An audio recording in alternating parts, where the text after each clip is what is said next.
सभापती महोदय, सन्माननीय सदस्य श्री श्रीकांत भारतीय यांनी एसटीच्या संदर्भात जो प्रश्न ह्या ठिकाणी उपस्थित केलाय त्या अनुषंगाने मी सांगू इच्छितो की 2022 साली एसटी कर्मचाऱ्यांनी अचानक संप पुकारला आणि संप पुकारला असल्या कारणानं एसटी गाड्या त्या स्टँडवरच उभ्या होत्या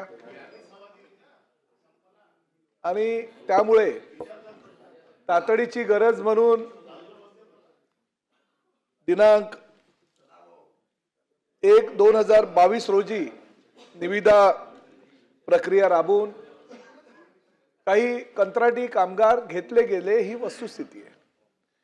परंतु तू फक्त संप काळामध्ये ते होते, ज्या काळामध्ये संप झाला गाड्या उभ्या होत्या, प्रवाशांची गैरसोय होऊ नये यासाठी ते कंत्राटी कामगार भरती केले होते। आपल्यालाही कल्पना आहे सभापती महोदय की काही अशा परिस्थितीमध्ये त्या महामंडळाची अनुमती घेऊन ते निर्णय हे घेतले जातात। म्हणजे कोविड काळामध्ये सुद्धा राज्य शासनानं काही निर्णय घेतले होते, काही महापालिकांना, काही जिल्हा परिषदांना, काही जिल्हाधिकाऱ्यांना ते अधिकार प्रदान केले होते आणि त्यामुळे त्या ठिकाणची परिस्थिती त्यावेळेस हाताळली गेली।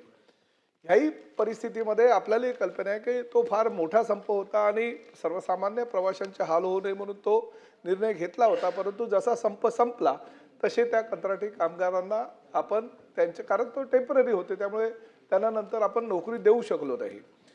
ही पण वस्तुस्थिती आहे की एसटी महामंडळ तोट्यामध्ये गेल्या अनेक वर्षापासून चालत आहे, कारण राज्य शासनाच्या माध्यमातून विविध योजनांचा लाभ हा एसटीच्या माध्यमातून आपल्या सर्वसामान्य घटकांना होतोय। त्यामध्ये आमच्या लाडक्या बहिणी आहेत, 75 वर्षावरील ज्येष्ठ नागरिक आहे, आमचे दिव्यांग आहे, आमचे काही पत्रकार बांधव आहेत, ह्या सर्व समाजातील घटकांना आपण सोयी सुविधा देत असताना एसटी महामंडळ तोट्यामध्ये जात आहे। परंतु शेवटी तोट्यामध्ये जात असलं तरी ही काळाची गरज आहे आणि शेवटी एसटी ही प्रवाशांच्या सेवेसाठी आहे, त्यामुळे काही निर्णय हे एसटीच्या माध्यमातून सरकारला घ्यावे लागतात आणि त्यावेळेस ते निर्णय घेतले गेले।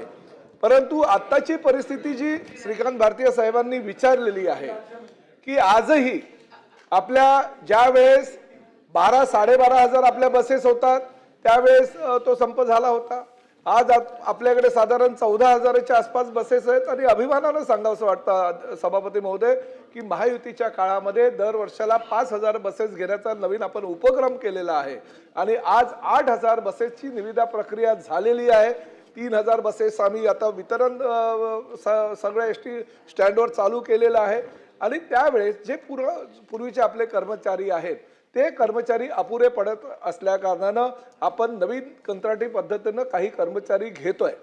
ही वस्तुस्थिती असेल तरी हे पण नाकारता येत नाही अध्यक्ष महोदय, राज्य शासनाकडे आपण प्रस्ताव पाठवलाय आणि तो प्रस्ताव 200-500 कर्मचाऱ्यांचा नसून चालक तथा वाहक श्रीकांत भारतीय साहेब 12,381 सेवा निवृत्ती पुढील 4 वर्ष पकडून 5,361 म्हणजे जवळजवळ 17,742 कर्मचाऱ्यांची मागणी आपण राज्य शासनाकडे पाठवलेली आहे। राज्य शासनाच्या वित्त विभागाकडे ही सर्व पदं मंजूर करावी अशी आपण आपल्या डिपार्टमेंटच्या माध्यमातून विनंती केलेली आहे आणि निश्चितपणे राज्य शासनाकडून एवढ्या सगळ्या भरती प्रक्रियेला आपल्याला मंजुरी मिळाल्यानंतर ताबडतोब ही मेगा भरती एसटी महामंडळामध्ये होणार आहे आणि त्यामुळे सर्वसामान्य जे प्रवासी आहेत त्या प्रवाशांची सुखसुविधेसाठी एसटी प्रयत्नशील आहे आणि निश्चितपणे महामंडळाच्या माध्यमातून ज्या ज्या काही उपाययोजना राबवायच्या त्या उपाययोजना राबवल्या येतील।